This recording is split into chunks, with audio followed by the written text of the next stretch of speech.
kaloo qara qabnu fichaa qara qabnu dhabne fulaa qubatan dhabanii fulaa obaafatan dhabanii rakkoo hammaatarra ka jiru ummati durii qubatullee isa caalaa rakkatee karaa bobbaafatu karaa baratu dhabee fichaa dhabee midhaan xiqqoo durii hoorate dhabee fichaaf kaloo rakkamaa jalaa baddee hongee hammaataan nu qabatee horiini dhumachuu jira.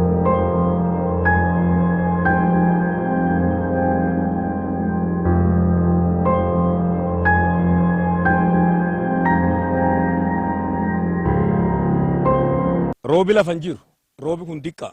rooba diqqaa kaan fulaanni bulu fulaanni qubatu fichuma keessa qubsiisu jira fichuma qannu keessa bisaan xiqqootti qannutti kennu jira nuutu rakkoo hammaatarra jira nama si miidhamamaa keessa jiru hageetti qaraa bona roobu jedhanii hageetti laa oolte warra alaa dhufe lakkisi nu warma keessa jirruuyyuu gara tiyaanuuyyuu hin beenu.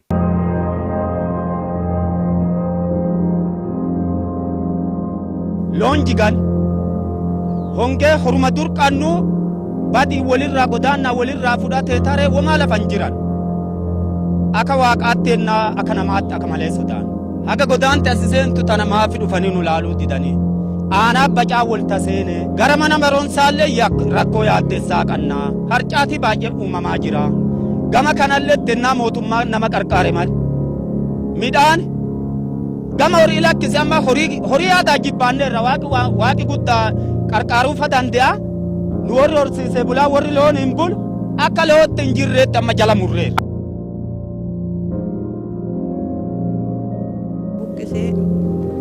sababoona waati agasii qalleessaa agasii kanneen maatii ta'e kaan kanneen kaan sababoona aduun harkaan nu jeeftee dheebuun harkaan nu jeessee gadhaan nu jeessee ilmeen ta'e kaan achitti haftee.